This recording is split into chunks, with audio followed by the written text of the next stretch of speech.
نماز کا اصل طریقہ کب اور کس کے دور میں بگڑا وضاحت کرتے ہیں. وقت کے ساتھ ساتھ بگڑا جی, تابعین کے دور کے اندر بگڑا, آپ کو یہاں آنے کی ضرورت ہی نہیں تھی.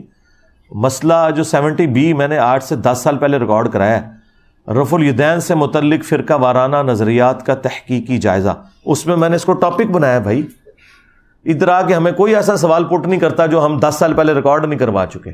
اس میں نے بتایا تھا تابعین کے دور میں یہ طریقہ بگڑا, اور میں نے ثبوت دیا تھا امام بخاری کی کتاب سے جز رفع الیدین سے کہ عبداللہ بن عمر کنکریاں مارتے تھے ان لوگوں کو جو نماز میں رفع الیدین چھوڑ دیتے تھے.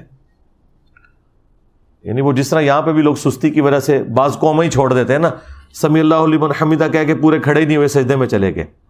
اگر اس کے اوپر نکیر نہ کی جاتی تو یہ ایک رکن ہی ختم ہو جانا تھا. اس طرح رفع الیدین لوگ ظاہر ہے اس کے لیے پورا تردد کرنا پڑتا ہے. تو اس زمانے کے اندر یہ چیز شروع ہوئی تھی, اور اسی وقت پھر یہ معاملات جب خراب ہوئے تو عبداللہ بن عمر کنکریاں مارتے تھے. اور اس کا مطلب یہ ہے کہ وہ جو چھوڑ رہے تھے وہ ان کے زمانے کے لوگ تھے. اور پھر جب یہ معاملہ ایکسٹریم کو پہنچا, حنفیوں نے جب اسے گود لے لیا, تو پھر امام بخاری نے یہ کتاب لکھی جز رفع الیدین. اس کے اندر بڑے سخت الفاظ میں انہوں نے رد کیا. اور اس سے بھی بڑھ کر بخاری مسلم میں احادیث موجود ہیں نماز کے طریقے کے اوپر. یہ کتنی حیران کن بات ہے کہ بخاری سے لے کے ابن ماجہ تک ساری احادیث کی کتابوں میں نماز کا ایک ہی طریقہ لکھا ہوا ہے. ایک چھوٹی سی روایت ابن مسعود کی آئی ہے ترک رفع الیدین والی, اس کے ساتھ بھی لکھا ہے یہ حدیث صحیح نہیں ہے.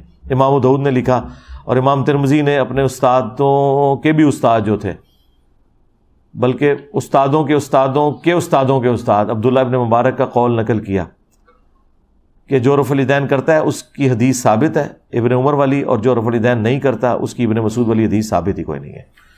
تو یہاں سے نماز کا طریقہ بگڑا جی. باقی کتابوں میں آج تک وہی طریقہ لکھا ہے, سنی ہو شیعہ ہو نماز کا ایک ہی طریقہ ہے. رہ گیا ہاتھ باندھنا اور چھوڑنا, میں نے کہا وہ دونوں ثابت ہیں. باقی شیعہ بھی رفع الیدین کرتے ہیں رکوع میں جاتے وقت اور رکوع سے اٹھتے وقت, اہل سنت کی کتابوں میں لکھا ہوا ہے.